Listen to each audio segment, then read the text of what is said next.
Mesdames et messieurs, bonjour. C'est un plaisir pour nous de vous retrouver sur BZD TV pour votre émission littéraire, le livre en question. Alors, donc, pour ce numéro, nous recevons Madame Laure Dupré-Lavigne. Elle est avec nous. Laure Dupré-Lavigne, bonjour. Bonjour Simplice. Voilà, c'est un plaisir de vous avoir sur notre plateau pour cette je émission. suis ravie. Donc, vous êtes auteur d'un livre, Baraque Afrique.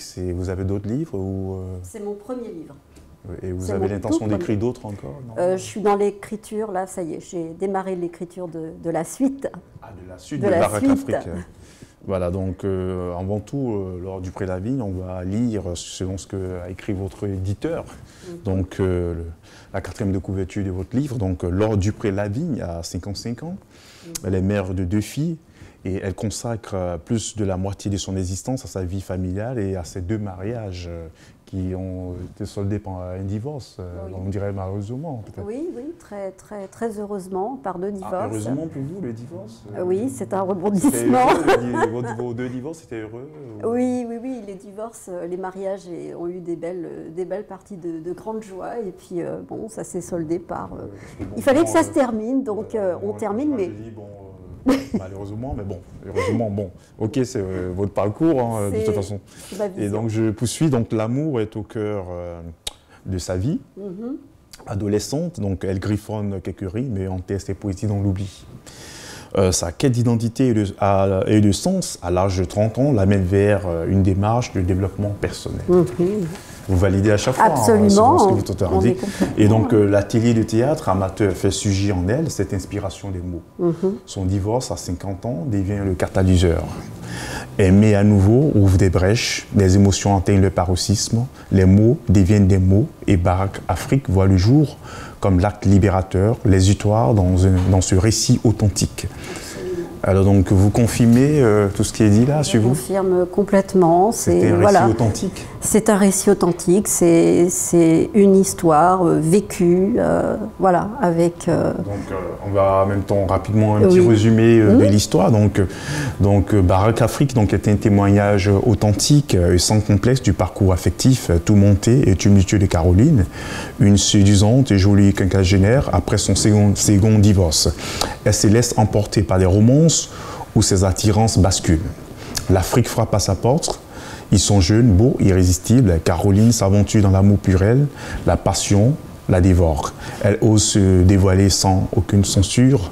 Infatigable, chasseuse d'amour, finira-t-elle par trouver celui qui canalisera tous ses instincts? Ouf. La vie on dirait que c'est une vie époustouflante, Caroline. Oui, c'est très mouvementé, on pourrait dire ça. Et donc, Caroline, c'est quelqu'un qui a vraiment existé ou c'est de la fiction? C'est quelqu'un qui a complètement existé, bien sûr, puisqu'elle est très proche de moi. J'ai emprunté son 3e prénom pour qu'elle puisse vivre à travers moi, donc c'est mon identité, voilà, c'est mon histoire. Et vous n'avez pas un regard critique sur sa vie? J'ai un regard critique, bien évidemment, mais j'ai appris justement à accepter et à ne pas me juger ou ne pas la juger.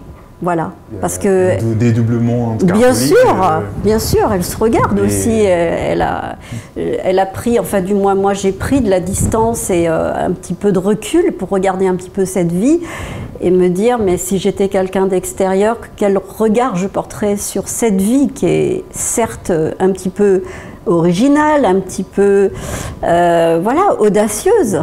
Alors, comme titre, on aurait pu dire la vie tumultueuse de Caroline, et donc pourquoi Baraque Afrique? Et alors que nulle part dans le livre, il n'y a de scènes qui se passent en Afrique. Bien sûr, l'Afrique, c'est le symbole, ce sont les Africains qui sont venus vers moi. Et pourquoi? Et Caroline qui est, voilà, comme je vous ai dit, un petit peu, complètement mon identité, puisque c'est une histoire vraie. Et l'Afrique, pourquoi? Il fallait faire un jeu de mots, ça aurait été tellement simple de dire la vie tourmentée de Caroline. Franchement, il fallait un titre interpellant, quelque chose qui donne envie et qui donne, voilà, pourquoi l'Afrique, pourquoi Baraque. Moi, je pense à Barack Obama. Oui. Mais moi, je ne vous cache pas que... Je pensais le retrouver dans une scène, mais bon... Ah là là. Ben non, j'ai pas eu cette joie. Ah oui, il était sur la liste de Caroline, peut-être. Voilà, bon. Il n'était pas dans la synchronicité, voilà, c'est tout. Mais peut-on dire que votre livre doit être interdit au moins de 18 ans ou... Bah, on pourrait dire que, voilà, pour éviter de dégratigner les âmes susceptibles, oui, il vaut mieux avoir un regard averti quand on lit ce type d'histoire, bien sûr. Ben, voilà. Parce qu'il y a pas mal de scènes qui me rappellent les Sas. Ah, voilà. C'était des polars, je crois, de San Antonio ou des choses comme ça. Des histoires où il y a pas mal de scènes. Bah, écoutez, je ne me suis pas du tout inspirée de ces scènes-là. Ouais, donc on s'est dans Caroline toujours, donc on pourrait se poser cette question d'où lui vient donc cette envie insatiable chez les garçons ou le sexe. Bah oui, une tendance que j'ai découverte très tôt chez moi et qui peut-être m'a donné l'opportunité. Caroline. Bon.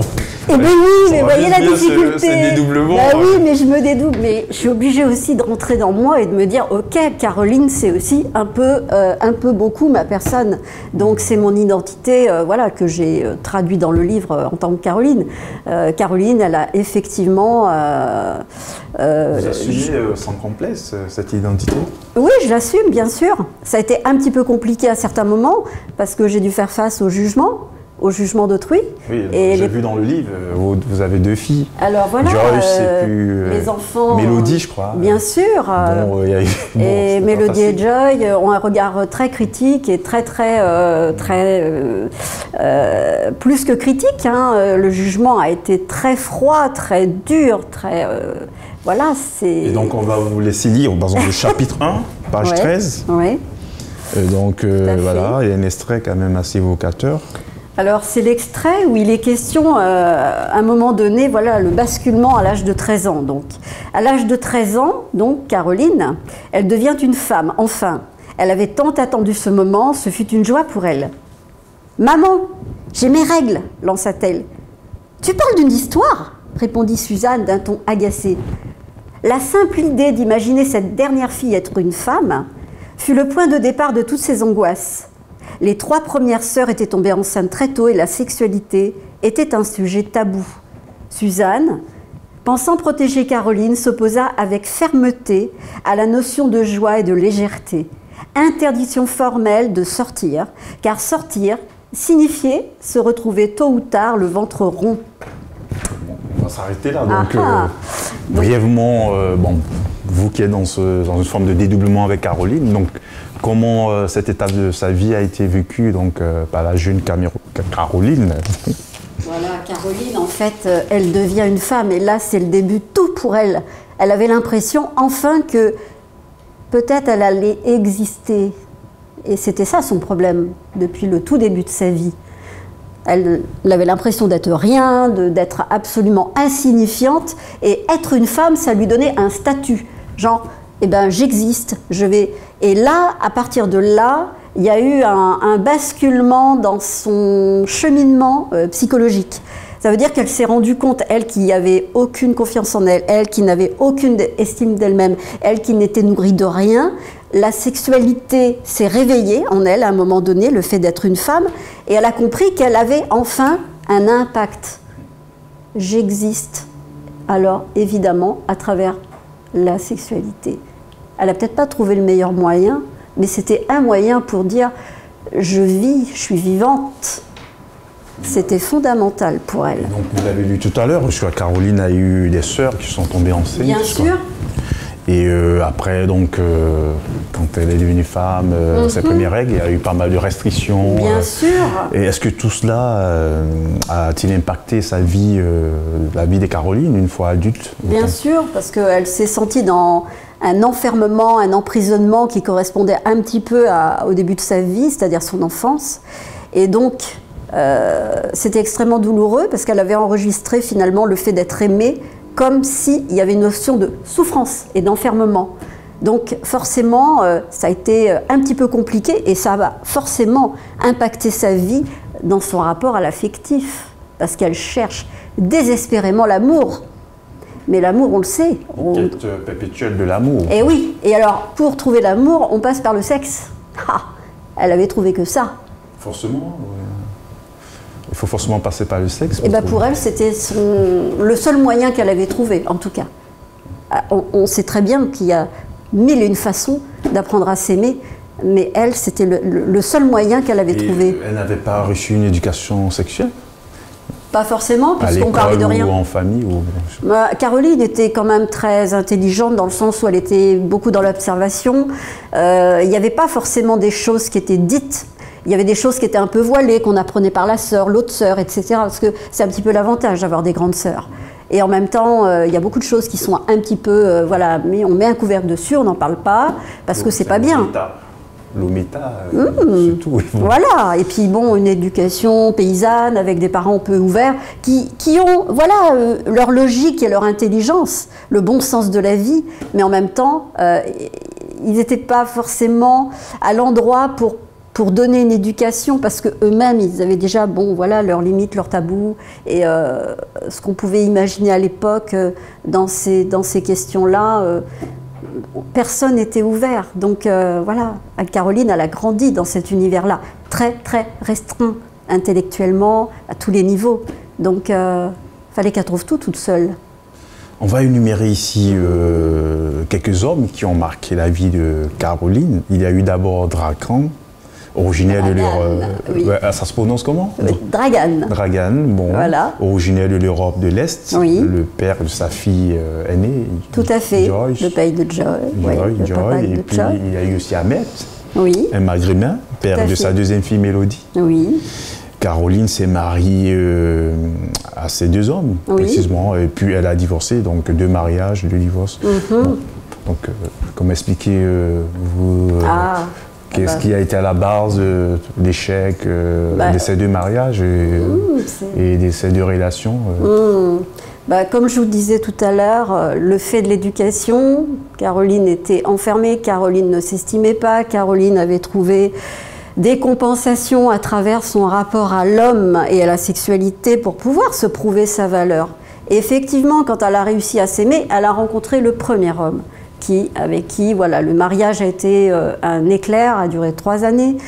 Le deuxième après, mais pour elle, c'était comme une continuité. Elle était tellement habituée à vivre les choses, mais avec toujours cette notion de souffrance, toujours, je suis à la quête du bonheur. Elle était à la quête du bonheur, mais finalement, elle n'avait pas compris qu'il fallait qu'elle apprenne à s'aimer. Donc, un premier mariage qui se solde par un échec, mais une belle fille. Un deuxième mariage qui a duré 20 ans. Là, c'était quand même énorme. Donc, il y a eu des constructions quand même derrière ça. Il y a eu un apprentissage. Un échec après 20 ans Un échec après 20 ans, parce qu'il y a eu des profils de personnalité qu'elle a pu connaître qui étaient très ressemblants. Parce que quand on ne s'aime pas, on attire aussi des hommes qui ne vont pas vous renvoyer votre valeur.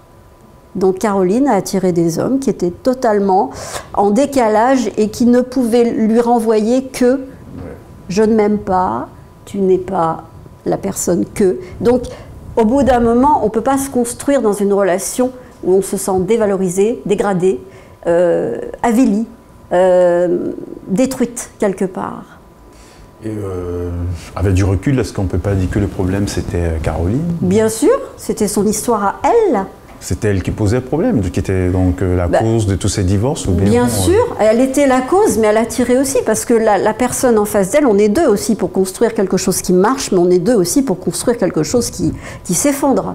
Donc elle avait sa responsabilité et elle était totalement consciente de la responsabilité qu'elle avait en vivant une vie qui était destructrice. Mais c'est un chemin, on apprend beaucoup. Elle a appris beaucoup. Donc, au chapitre 8, on va retourner dans le livre, au chapitre 8, page 55. Vous dites Caroline, lasse de cette interminable cohabitation, chercha à mettre du piment dans sa vie. Elle souhaitait ardemment retrouver l'amour. Oui. Et donc, je vous laisse lire la suite. Alors, effectivement, ce fut à ce moment bien précis qu'elle eut ce déclic. Elle se mit en quête d'une rencontre et s'inscrivit sur un site. Ce qui ne tarda pas d'ailleurs. Un homme chercha très très vite à faire sa connaissance. Il s'appelait Tang et venait très récemment de divorcer. Ses origines vietnamiennes et cambodgiennes le portaient vers une démarche très spirituelle. Bouddhiste fervent, il avait une pratique assidue de la méditation. Tang abordait la soixantaine et préservait farouchement sa forme et son physique. Il était de taille moyenne, les cheveux grisonnants, la peau très foncée, ainsi que les traits légèrement bridés lui donnaient ce charme typique de l'Asie. Cet homme avait une classe, une élégance et un certain goût du raffinement, doté d'une grande sagesse, d'une intuition étonnante. Tang était un être pacifique. Il prétendait que la méditation le mettait sur le chemin de la sérénité. Mais donc on constate que Caroline était prête à tout pour trouver cet amour, même sur les réseaux sociaux, je veux dire. Oui, mais là c'était très stratégique. Parce que l'amour virtuel et tout ça, les rencontres, le site des rencontres et tout, bon, on sait que parfois c'est pas forcément la bonne solution. Non, non, c'est vraiment une solution. C'est la solution qu'elle a adoptée à un moment donné parce que c'était une stratégie pour faire partir le monsieur qui était dans sa maison et qui ne voulait plus partir. Son ex-mari. Voilà. Bon, ben, c'était une stratégie, mais il fallait bien, et ça a fonctionné. Ça a fonctionné. Ouais. Ok. Bon, donc dans notre émission, on a une rubrique qui s'appelle l'expression de la semaine. Oui. Et donc, dans cette rubrique, on définit quelques expressions. Alors, quand je vous dis par exemple donner sa langue au chat, ça vous fait penser à quoi? Bah déjà, donner sa langue au chat, c'est quand on laisse deviner quelque chose. Et puis les chats, ça me parle parce que j'ai des chats, donc je trouve ça trop mignon quand on dit, voilà, devine. On dirait que je savais. Donc, c'était. Vous allez nous lire là l'expression de la semaine, expliquer. Alors, l'expression de la semaine. Autrefois, on disait jeter sa langue au chien. Cette expression avait un sens dévalorisant car à l'époque, on ne jetait au chien que les restes de nourriture. Jeter sa langue au chien signifie alors ne plus avoir envie de chercher la réponse à une question. Petit à petit, l'expression s'est transformée pour devenir donner sa langue au chat au XIXe siècle. En effet, à cette époque, le chat était considéré comme un gardien des secrets. Sa parole serait donc de valeur considérable et il pourrait s'agir, en donnant sa langue au chat, de lui prêter la parole pour qu'il nous donne la réponse à une devinette. C'est trop mignon. Voilà, donc voilà, c'était l'expression de la semaine. Ah oui, ça me parle beaucoup ça. Voilà, pour vous qui aimez les chats, donc donner sa langue au chat. Oui. Donc notre rubrique, l'expression de la semaine, et aussi on a une autre rubrique qui est donc en librairie, et donc là nous présentons quelques auteurs qui sont fraîchement en librairie, ou des auteurs qui sont même déjà passés dans cette émission, comme par exemple Michael Nativel, voilà, un auteur d'origine de l'île Maurice, et donc qu'on a déjà reçu dans cette émission. Et donc Traversée des résistances, donc de Michael Nativel, je ne sais pas si vous connaissez l'auteur, mais non. Voilà. Et puis bon, naturellement Baraque Afrique de Laure Dupré-Lavigne. Voilà, donc un livre aussi que vous trouverez en librairie, c'est 7e écrit édition, Paris. Voilà, la maison. J'ai aussi un livre de Toni Morrison, Délivrance, la vie de la jeune Shula. Vous connaissez Toni Morrison? Non, mais un auteur d'origine afro-américaine. Il y a aussi Zaï et Théophile, écrit par Imaëla Dalila Daniel. Elle est originaire de la Martinique. Et c'est un livre un peu, on pourrait dire, Théophile Daniel, un livre aussi sur le romantisme au temps de l'esclavage en Martinique. C'est un peu un livre un peu historique aussi, qui rencontre un peu l'histoire de la Martinique à travers une histoire d'amour entre Zaï et Théophile. On dirait peut-être le Roméo et Juliette à la antillaise. Il y a aussi donc Chronique d'un licenciement dénoncé de François Chrétien. Bon, donc c'est un livre aussi qui est en librairie, donc qui parle un peu des injustices dans le milieu du travail et tout. Donc c'est les deux rubriques donc en librairie, et en même temps je cite aussi quelques auteurs qu'on a déjà reçus dans cette émission. Il y a Christelle Kamen Danjoua qui a écrit aussi Maïs Sirena, La petite feuille mauve. Elle est déjà passée dans cette émission. Pierre Mendel-Guéhi, Les vérités occultées du message Rasta, qu'on a déjà aussi reçu dans cette émission. Marie Lissout aussi qui a écrit Mémoire divine. Voilà, donc tous ces auteurs sont plus ou moins passé déjà dans notre émission. Et il y a aussi un auteur, Daniel Defoe, je ne sais pas si vous le connaissez, un auteur d'origine anglaise. Non. Voilà, donc ici nous jetons donc un bref regard donc, sur la vie de l'auteur. Et je vais vous laisser le lire, c'est ça, en juste début, vous allez vous imprégner en même temps aussi de la vie de Daniel Defoe. Alors Daniel Defoe, de son vrai nom, Daniel Foe, était un aventurier commerçant, agent politique et écrivain anglais, né en 1959 Oh, pardonnez-moi. Oui. Là, j'ai fait une grossière erreur. Oui. Né en 1659 ou 1660 à Stoke Newington, près de Londres. Mort en avril 1731 à Ropemakers. Allez, alors là, je vous m'excuserai pour le... Excusez, c'est des mots anglophones. Merci, hein, les Moorfield, près de Londres. Il est notamment connu pour être l'auteur de Robinson Crusoe et de Moll Flanders. Robinson Crusoe, c'est le roman le plus célèbre que certains disent être, le premier en anglais. Robinson Crusoe raconte la survie d'un naufragé sur une île déserte. Il serait inspiré de l'aventure d'Alexandre Selkirk, un marin écossais qui aurait débarqué sur l'île inhabitée de Mas-a-Tierra, archipel Juan Fernandez, où il a survécu de 1704 à 1709. Voilà. Brièvement, la vie de... Intéressant. Donc, Defoe, donc c'est un auteur que j'aime bien, parce que la Robinson Crusoe, c'était donc quelqu'un qui était isolé tout seul sur une île, et il était obligé de survivre tout seul. Et donc, voilà, brièvement, la vie de cet auteur. Donc, on revient à vous, avec Barak Afrique, de Laure Dupré-Lavigne. Je vous présente encore le livre, donc voilà. Et donc, on était donc à Tang.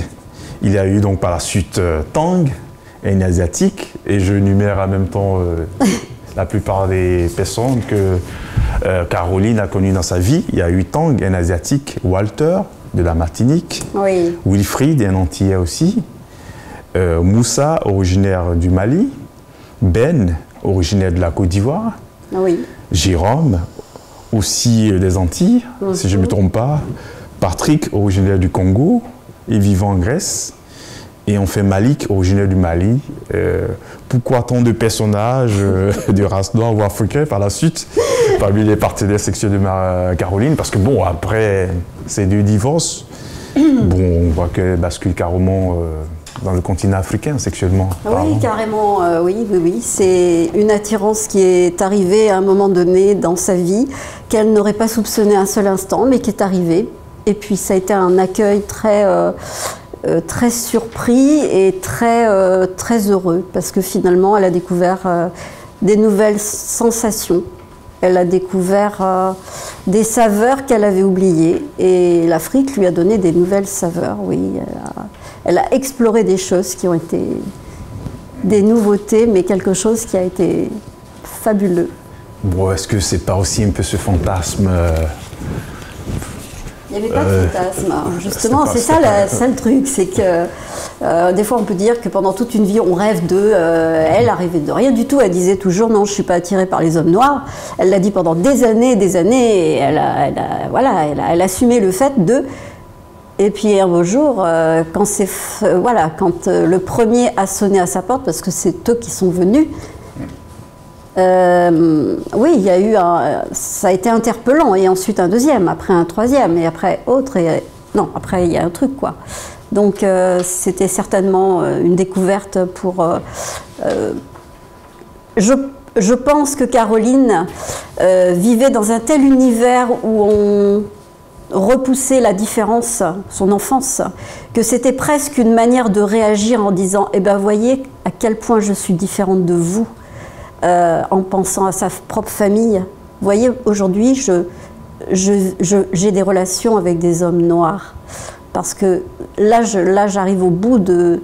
j'ai envie de vous démontrer à quel point je suis différente de vous. C'est ce qu'elle sait. Caroline est perpétuellement dans cette quête de la démonstration, oui. de la découverte, et cherche toujours perpétuellement à mieux se connaître. Mais en fait, c'est comme si, vous savez, vous voyez un récipient qui est rempli comme une cocotte minute, qui est rempli de cette énergie et qui bouillonne, bouillonne, bouillonne. Et puis à un moment donné, vous savez, quand la liberté arrive et que vous retirez cette espèce de capsule et puis il y a tout qui explose. C'est ça la liberté. Donc des fois, ça prend des formes un peu exubérantes, excessives. On est dans le dépassement des limites à tous les niveaux, mais c'est bon aussi ça. Il faut le vivre à un moment donné. Mais ça, c'est quand les barrières, elles tombent. Et après, c'est un passage.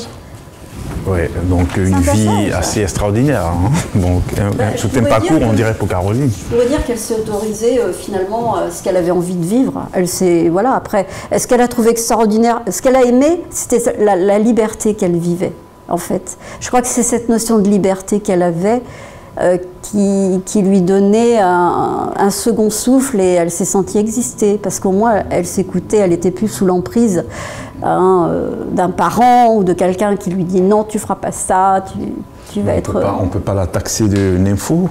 Non, parce que la nymphomanie, c'est vraiment une névrose. Non, Caroline, c'était quelqu'un qui appréciait les plaisirs et elle les a vécus comme elle a eu envie de les vivre, non pas dans l'excès, ni dans... parce qu'une nymphomane, c'est un profil très particulier. Elle ne peut pas se comparer... imaginer qu'elle puisse être comme ça. Non, c'était vraiment une femme qui est... Et donc, elle s'est mariée religieusement avec Malik. Alors, peut-on dire que Malik, c'était le terminus? Il était musulman, elle était... Oui, Malik, c'était vraiment... Elle est chrétienne, non, Caroline? Caroline, elle est chrétienne. Caroline, elle est... Elle s'est mariée à Malik, qui est musulman. Alors, oui. C'était le grand amour. Et est-ce que c'était le terminus pour elle? Normalement, ça devait être le terminus. Normalement, ça devait être le terminus, là, comme si c'était la boucle qu'elle bouclait par rapport à toutes ces rencontres, en se disant, finalement, puisque ces hommes sont porteurs de quelque chose que j'aime... Qui est originaire du Mali, je crois. Voilà, originaire du Mali, qui est descendu d'une famille excessivement dans la tradition, et dans la transmission de beaucoup d'héritages spirituels et de connaissances. Donc forcément, voilà, c'est une personnalité qui a un nom, qui a une reconnaissance dans son village. Et je croyais que c'était le terminus. Bon, on va... Une petite digression encore. Oui. Notre rubrique, donc mon livre de chevet. Ah. Alors, dans cette rubrique, donc, vous allez nous parler d'un livre qui vous a marqué, que vous avez lu. Écoutez, je crois qu'au début, dans la présentation, vous avez parlé du fait que que Caroline était dans le développement personnel. Je me suis toujours beaucoup intéressée à la notion de développer mon esprit. Et donc j'ai eu beaucoup de lectures, et en l'occurrence une qui s'appelle La magie de voir grand. Alors, comme je suis un petit peu au niveau de ma mémoire, c'est David Schwartz qui l'a écrit. Donc, originaire de quel pays? Donc américain. Et donc il a vraiment... que c'est très développé là-bas, ces pratiques-là. Oui, ils sont très précurseurs de ces méthodes. Il y a des gens qui s'improvisent parfois des gourous de l'histoire du développement. Oui, c'est vrai. Après, il faut faire attention. Mais ce qui est intéressant de garder là-dedans, c'est la notion de tous ces principes qu'on devrait nous inculquer déjà depuis le tout début dans la vie, c'est de voir les choses avec grandeur. Et finalement, que ce soit dans l'appréciation de l'autre, dans tout ce qu'on peut envisager dans la vie. Et ça vous a servi, ce livre? Oui, ça m'a beaucoup... Bon, là, on ne parle plus de Caroline, on parle de vous. Ça m'inspire dans la vie, tout simplement, pour pouvoir progresser. Voilà, parce que je me suis dit, et toujours pensé, et je l'ai vérifié aussi également, parce que c'est pas simplement lire un bouquin et se dire, voilà, ça y est, je me cale à toutes ces idéologies, en me disant, voilà, c'est comme ça qu'il faut penser. Non, j'ai vérifié aussi. Quand on vérifie dans la vie tout ce qui ne fonctionne pas, on se dit, bon, peut-être que d'autres ont raison en ayant développé une autre pensée. Or, lui, il a vraiment développé quelque chose pour finalement nous obliger à regarder les choses, mais d'une manière beaucoup plus vaste. Et ça, c'est magique. On va retourner donc à votre livre, à la page 4, chapitre 14, page 124. chapitre 14, à la page 124. Et donc Caroline se retrouve en Martinique, rendre visite donc à son amoureux Walter. Ah oui. Et ce fut un choc. Elle est prévenue par Walter, son amant 2 jours avant. Bon, voilà, ça, ce sont des propos de Walter que je oui. Oui. Donc je cite Walter qui parle. Walter qui dit « Mon père, il n'aime pas les femmes blanches. Oui. Il préfère bien plus ces négresses. Oui. » Si vous étiez donc à la place de Caroline, comment auriez-vous ressenti cela? C'est une forme de rejet, c'est une forme de... Voilà, pour moi, c'est une forme de racisme, tout simplement. Dans l'autre sens. Ah, mais clairement, enfin, je veux dire, même si, vous voyez, voilà, c'est bien d'avoir soulevé ce fait-là, parce que moi, je l'ai entendu d'une autre manière. Mais c'est vrai que c'est une forme complètement de rejet, et je ne l'ai pas vécu comme ça quand je l'ai entendu. Parce que j'ai une capacité des fois à entendre des choses qui peuvent être agressives ou qui peuvent être carrément repoussantes et inadmissibles. Or là, il a lâché ce mot juste pour me dire, eh ben, t'inquiète pas, tu n'intéresses pas mon père. C'est comme ça, Caroline. Mais elle l'a entendu comme ça, mais c'est chaud quand même. C'est un vrai, c'est une manière. Ce père était aussi en même temps quelqu'un de sociable. Hein. Oui, Soit après, Caroline a compris que c'était pas quelqu'un d'aussi méchant. Pas du tout. Il n'était pas du tout ce que le fils prétendait qu'il soit. Je me suis posé la question, est-ce qu'il avait vraiment dit ça ou... Ah, ça c'est une bonne question. Ouais. Ça, je ne l'ai pas vérifié. Après, vous voyez, c'est un petit peu, voilà, dans le contenu de ce qui a pu être rapporté, j'aurais pu mettre des doutes, c'est vrai maintenant. Mais vu ce que j'ai vu de la personne, vu ce que j'ai entendu du papa, il est bien probable que, voilà, il y avait une vision des femmes blanches un petit peu différente. Donc, des fois, on essaye de se caler sur ce qu'on connaît déjà. Donc, on est noir, on aime bien finalement rester avec les personnes qui font partie de notre culture. Donc, finalement, le côté femme blanche, il les aime pas. Peut-être qu'il avait taxé ces femmes-là avec des particularités, peut-être, parce qu'il en avait croisé. Oui, oui. Mais c'est un petit peu violent quand même. Si, dans ton cela. Donc avec du recul, il y a eu toutes ces personnes, Walter, si on peut faire un petit résumé de la vie des Caroline, qu'est-ce que, au plan du cœur, de l'amour, chercher l'amour, des souvenirs, qu'est-ce qu'elle retient de bien de toutes ces personnes, de tout ce parcours? Quand même quelque chose de bien.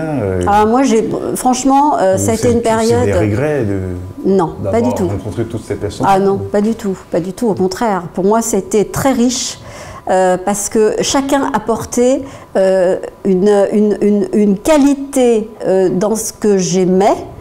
Dans ce que je pouvais attendre, et comme je ne pouvais pas tout puiser chez un seul, eh bien, j'arrivais à retrouver quelque chose qui pouvait me nourrir chez chacune de ces personnes.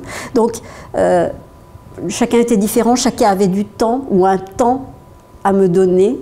Et moi, je l'accueillais parce que c'était... À Caroline, vous revenez dans le dédoublement parce que moi, je me dis Pourquoi? Plus Caroline, non? Dans le livre, c'est Caroline. Mais oui, mais bon, vous savez bien que Caroline est... J'ai dit ça pour un peu. Caroline, oui. Donc on va revenir rapidement au livre. Donc au chapitre 16, page 158, oui. Il y a cette lettre d'amour de Caroline à Walter. Ah, oui. Vous allez nous lire... Oui. L'extrait de cette lettre et puis nous faire une petite analyse sur le contenu, éventuellement. Alors, si je la lis entière, oui, ça... Oui, bon. Alors, mon amour, chaque jour et chaque heure qui passe, je pense à toi. Je ressens si fort ton réalisme et ton inquiétude face à l'avenir. J'aimerais tant pouvoir te libérer de tout ce fardeau d'impuissance que tu portes aujourd'hui. J'aimerais être cette magicienne qui foudroie tes fantômes et t'accompagne vers ta lumière. Peut-être m'as-tu choisi pour traverser ce pont si périlleux.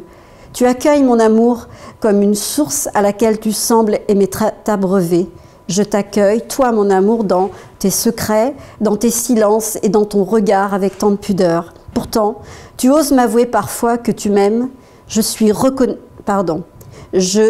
Je sais reconnaître ta peur d'être dévoilée dans les couches les plus sensibles de ton être. Je perçois ta solitude profonde et ton besoin de te mettre à l'écart. Je voudrais te garder près de moi et être le soutien qui pourra te permettre de reprendre un nouvel envol. Je te veux toujours. Je veux être cette étincelle. Oh là là. Je veux être cette étincelle-là. Qu'est-ce qui a poussé donc Caroline a écrit cette lettre? Parce que c'est quand même fort. Oui, c'est très fort. Walter, en fait, quand je suis revenue de la Martinique, quand elle est revenue de la Martinique, et qu'il y a eu ça s'est un petit peu mal terminé, c'est ce peu de temps qu'elle a passé là-bas. Il y a eu une grande déception, donc elle est rentrée, elle était résolue à ne plus continuer cette histoire. Et puis, Caroline, c'est quelqu'un qui a des attachements très forts. Elle vit l'attachement d'une force incroyable.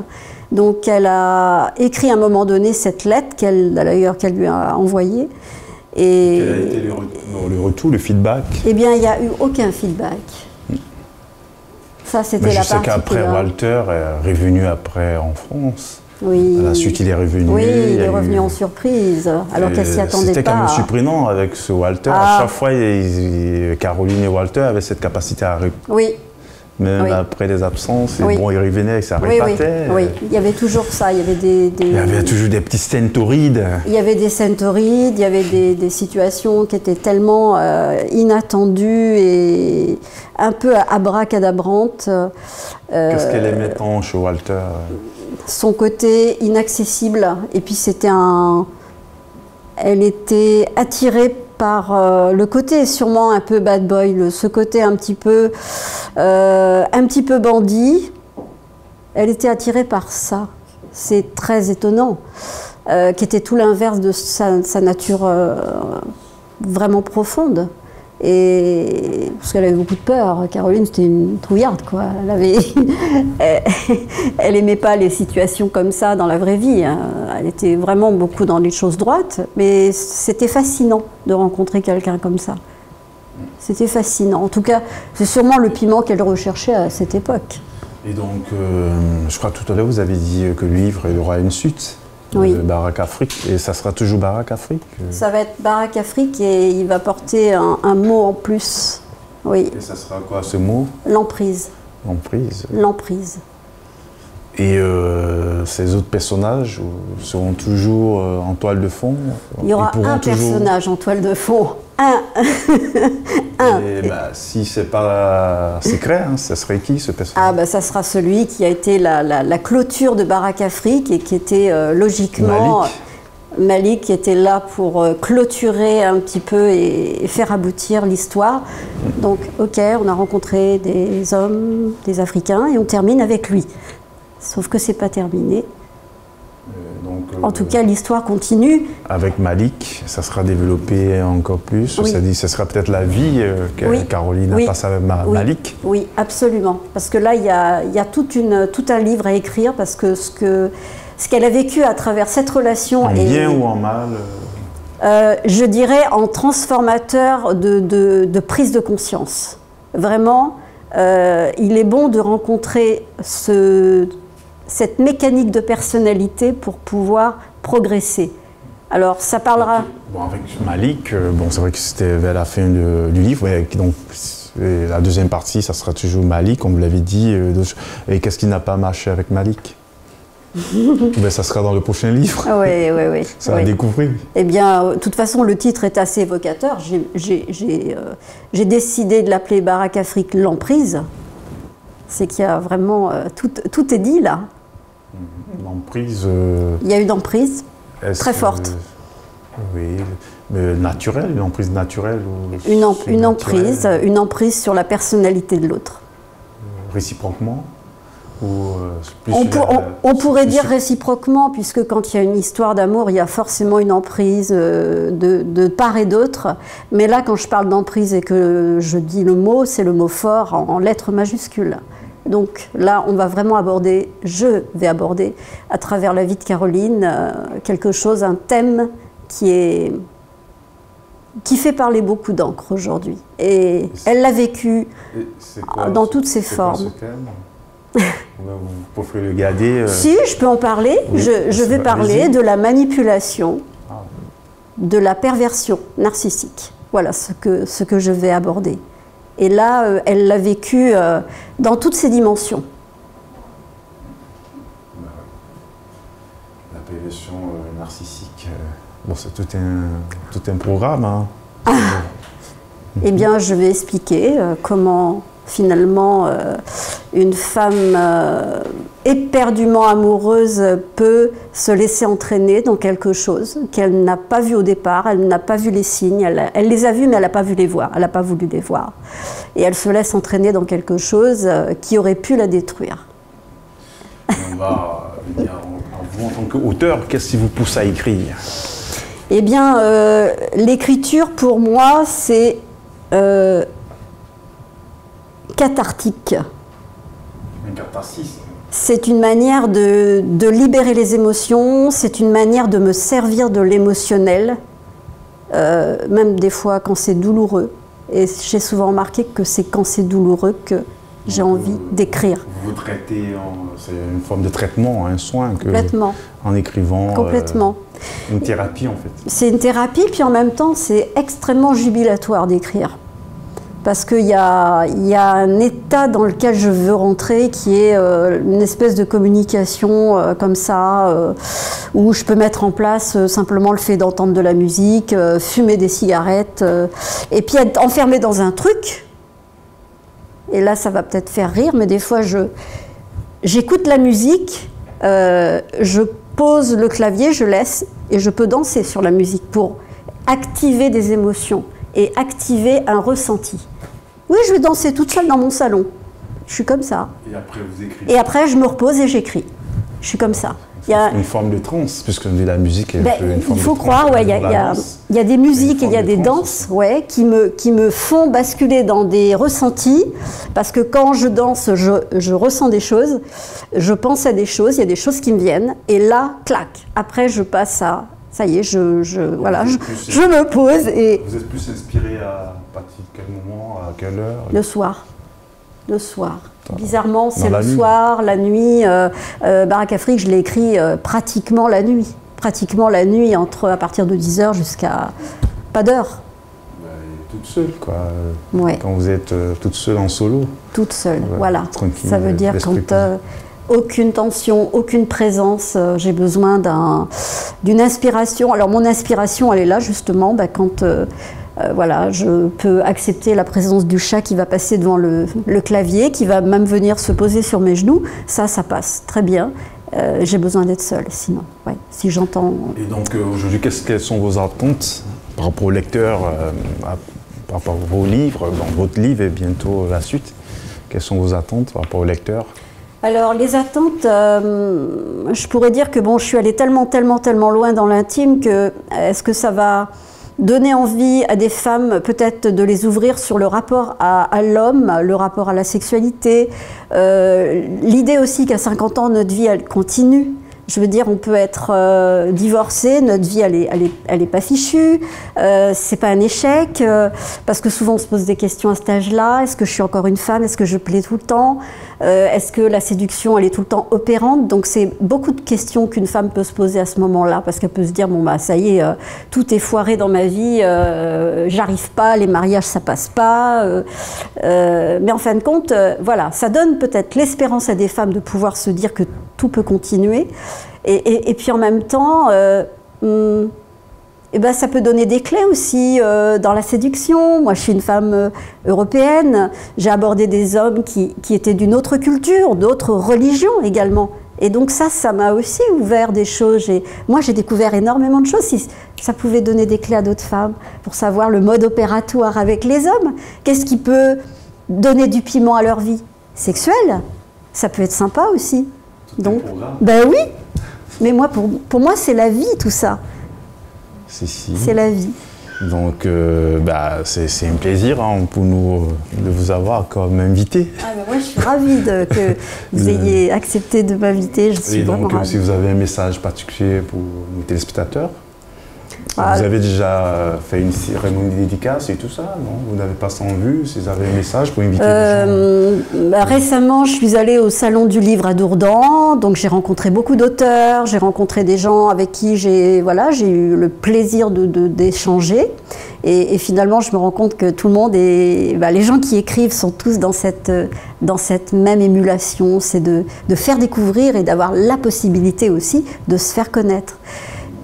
Donc nous demandons donc à nos téléspectateurs votre livre en librairie, ils pourront le retrouver, donc c'est Baraque Afrique. Voilà, donc chez l'éditeur, c'est écrit, après sur Amazon. Laure Dupré-Lavigne, en ligne et tout.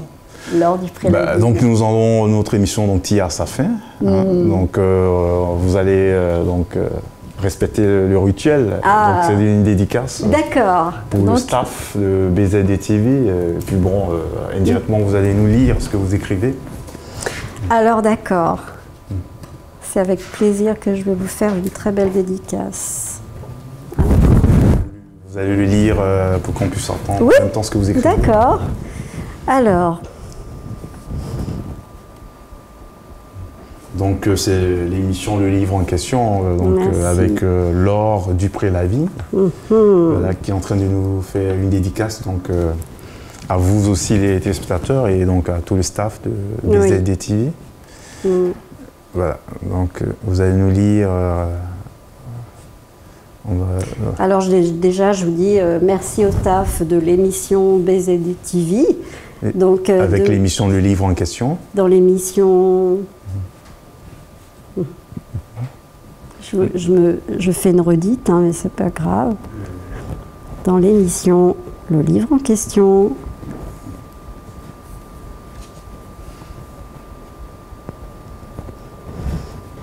Pour cet accueil chaleureux. C'est très important pour moi, cet accueil chaleureux. Ok, c'est un plaisir partagé. Alors, et donc au plaisir de vous retrouver avec votre deuxième roman. Ça sera bientôt, peut-être dans 1 an, 2 ans, dans quelques mois. De partager. Écoutez, je me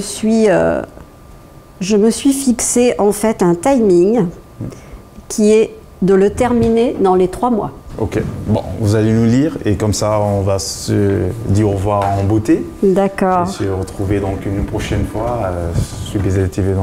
Voilà. Très bien, alors je vais vous lire ma dédicace. Merci au staff de l'émission BZD-TV, dans l'émission Le Livre en question, pour cet accueil chaleureux et pour ce plaisir de partager. Laure Dupré-Lavigne. Merci infiniment. Donc à nos téléspectateurs. Merci. Donc ce fut un plaisir. On se donne donc rendez-vous pour une autre émission, Le Livre en question, sur BZD-TV. L'émission littéraire, c'est chaque 2 semaines, donc avec d'autres auteurs. Et puis un message à l'endroit de tous ceux qui sont écrivains, poètes, contactez-nous. Et puis même les libraires, les maisons d'édition, nous sommes à votre disposition. On pourrait ensemble faire des émissions avec vos livres et puis partager donc cette passion du livre ensemble.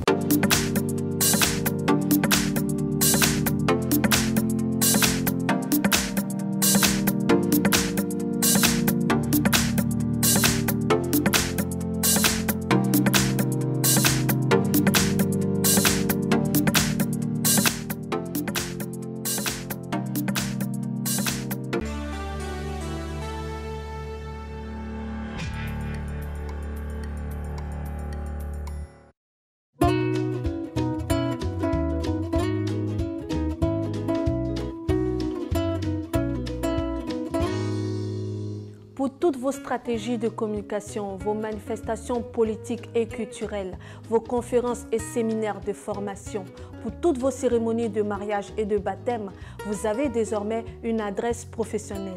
L'agence Glouzilet au 26 avenue Henri Barbus, 93 000 Bobigny. Un studio high-tech de 49 mètres carrés est mis à votre disposition avec du matériel moderne de production et de post-production. L'agence Glouzilet dispose également de 2 supports de communication sur Internet, bzd-tv.com et glouziletnews.com.